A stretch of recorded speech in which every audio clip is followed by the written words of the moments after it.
clocks running. The Chiefs say they're going to do just that. They're going to rest Patrick Mahomes against the Chargers. And Jenna, why not? Chiefs have everything clinched. Well, a couple of unchecked items still to be discussed there. Greg Jennings is joining us now. Greg, let us do just that. Let us discuss. Good idea or bad idea for the Kansas City Chiefs to sit Patrick Mahomes this weekend? This is always tough when a team has earned the first round bye, something that you've played for all year long. You play the games to win so that you have an opportunity to rest your star players. However, in this case, the Kansas City Chiefs, their offense has not been rolling the way that it was early in the season. But I think it's the right decision because you're playing against a team who they've had dogfights with in the Chargers, and who have pass rushers that can get after your quarterback and that can get some QB hits on your quarterback. So you want to take him out of those situations so you can allow him to rest his body and to go away 2 back-to-back weeks where he doesn't take a sack. So I think it's the right decision. However, as players, you want to play and you want to find that rhythm. You want to find that kind of that hot streak and see if you can roll with that throughout the playoffs. And this team is just not clicking the way we saw them click early in the season. Yeah, there's a couple things for me here, Greg, and I got a question for you. I'm going to throw it back to you really quickly.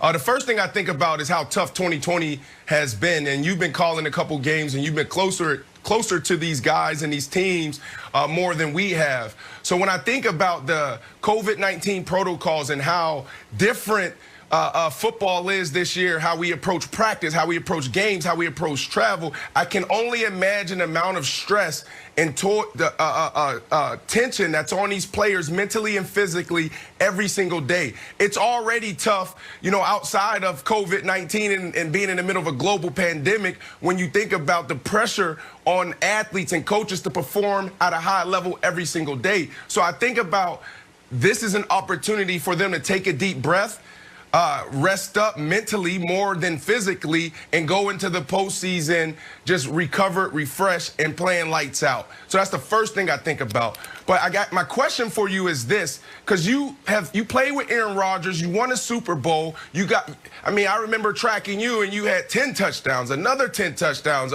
tracking for 100 catches. So these guys going into this last game, you got Travis Kelce, you have Patrick Mahomes, who's still fighting for MVP. If you're in that locker room, what are you telling these guys? It's like, man, I want my individual awards. How do you handle that in this situation? Well, right now you're playing for something bigger and greater. And so the individual awards is what allows teams to lose sight of what's most important. They're great if you can get them along the way without them becoming more of the focus. But when they start to become the focus, they start to become a distraction. And I think in a negative way that can hurt you. But I think when it comes to the bye, and Nick, you can probably speak to this because this is your team. Last year they had the bye as well. And they didn't come out as hot as they wanted to against the Texans. But down 24-0. They ended up winning that game. They got down 24-0 exactly. Offense sputtered out of the gates.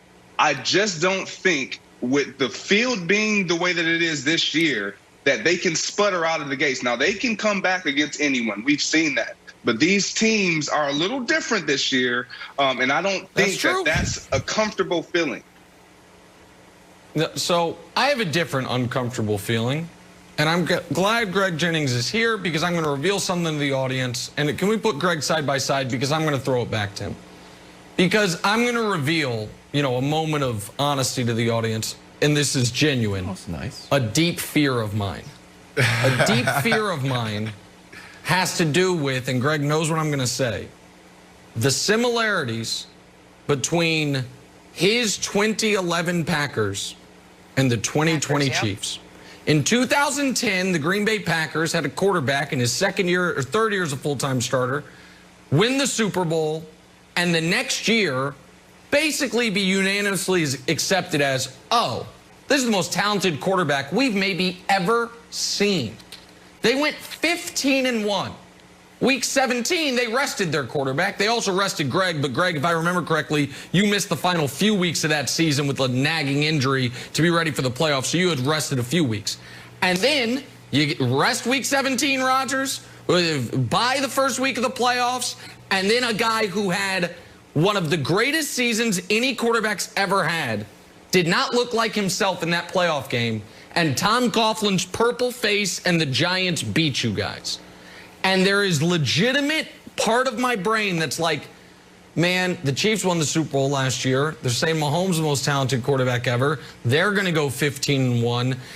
How much of that playoff loss do you think was you guys stopping your own momentum with the extra rest of Week 17, or are those totally unrelated? Well, for me, I needed it. I needed the extra week to get back from the MCL injury. However, the mentality, the feel within the locker room was different. Last year, as you alluded to, I guarantee you every single one of those Chiefs players was hungry. They had a yearning desire to accomplish something special. This year is just a little different. That's just the way it is. When you are the target, you are the bullseye, you approach it, you're sitting on top trying to defend your turf. And that's just a different approach where you have teams that are coming at you with everything they have. And so in order to stay sharp, you have to continue to hunt. That is the only thing that I felt that we didn't have, and we didn't have the opportunity to do because we earned it. The bye is to stay sharp so that we had the opportunity, or we continue to hunt versus defend our turf. And that's just one of those things you're going to have to fight against when you have become such a great team. But one of the most discomforting similarities, and I'll go with you on this, Nick, when I watch this Chiefs team, is that they have won it. And they are sitting in a position where everyone's singing their praise.